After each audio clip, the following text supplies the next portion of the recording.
Hi, I'm Catherine Cutto. I've been practicing as an acupuncturist for over 20 years now and running the House of Moxa business here in Australia, providing quality Moxa products and associated products for practitioners here in Australia and around New Zealand for a similar amount of time. And I've been running Moxa workshops now for the last 5 or so years.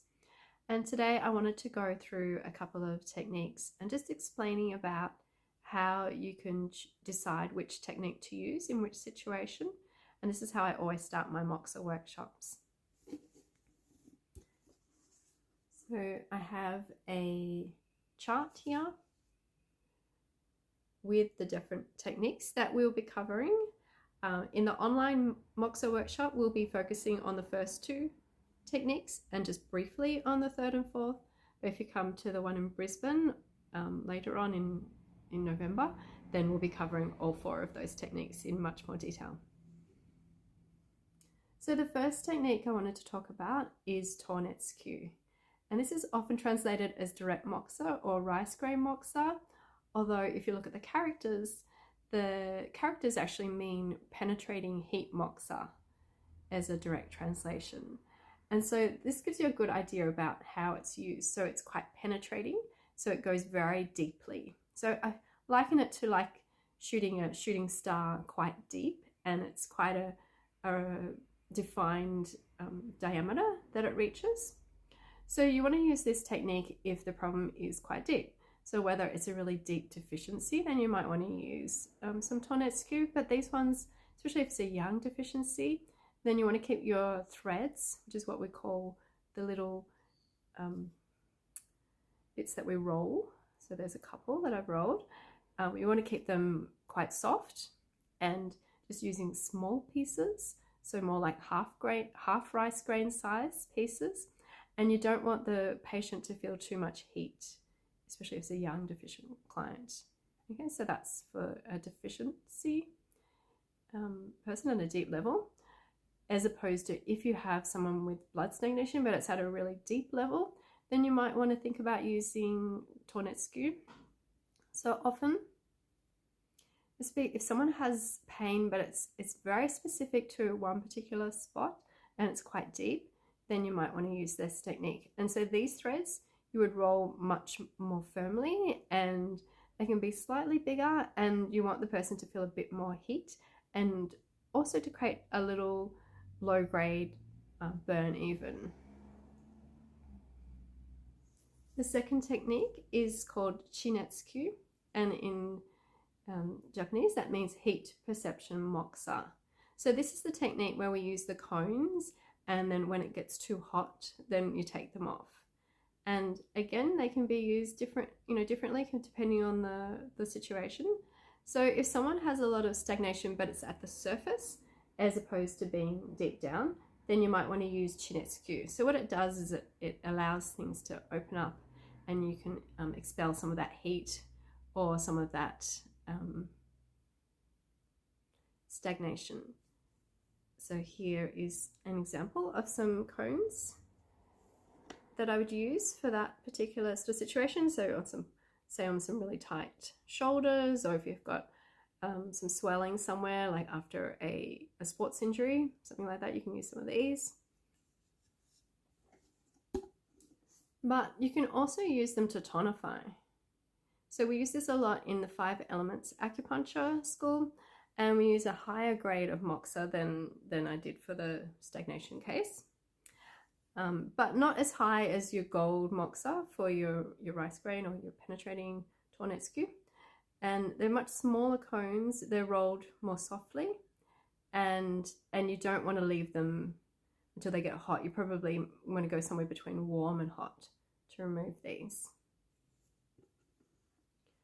And the third technique is the needlehead moxa, which is Kyutoshin in Japanese. And so again, depending on the situation, you can use them interchangeably. So if somebody has is more a yang deficient person, then you don't needle your needle as deeply. If it's a yin deficient person, you can needle a little bit deeper.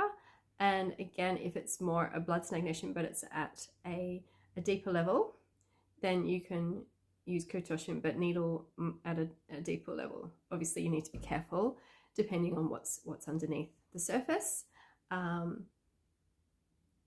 And we can use different sized cones as well. So for this one, you'd use bigger, more heat, or if you're using the Ondan, the charcoal moxa, then you might use, say, 3 rounds. Or say if someone's more yang deficient, you might just use 1 round, or yin deficiency 2. And I use these a lot for yin deficiency in particular. So I'm not sure if you know what they are, but they're a charcoal piece of moxa, and they use a medium grade moxa for these. And then they come, well, you either buy these separately, or if you get the beginner's kit, they come with some of these, the baskets. So the piece sits in the basket, and then you've got your needle, and then they sit on top of the needle like that. And then I use some of these cardboard holders just to hold it in place a bit better, like that.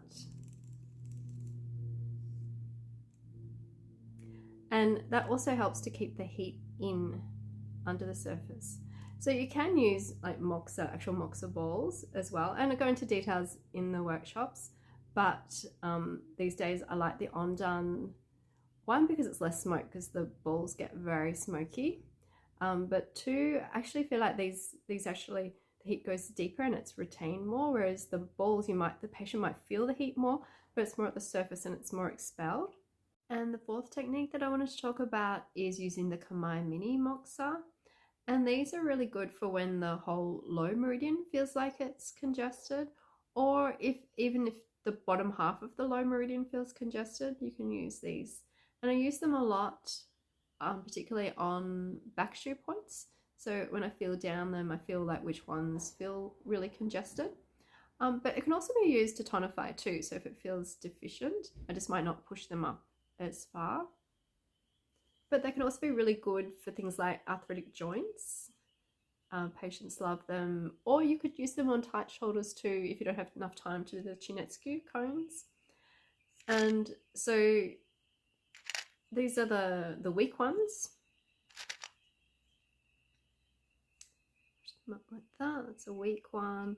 Or it comes in a few different grades. That's the soft ones, the grey one, the gold ones. That. Or there's also a smokeless version.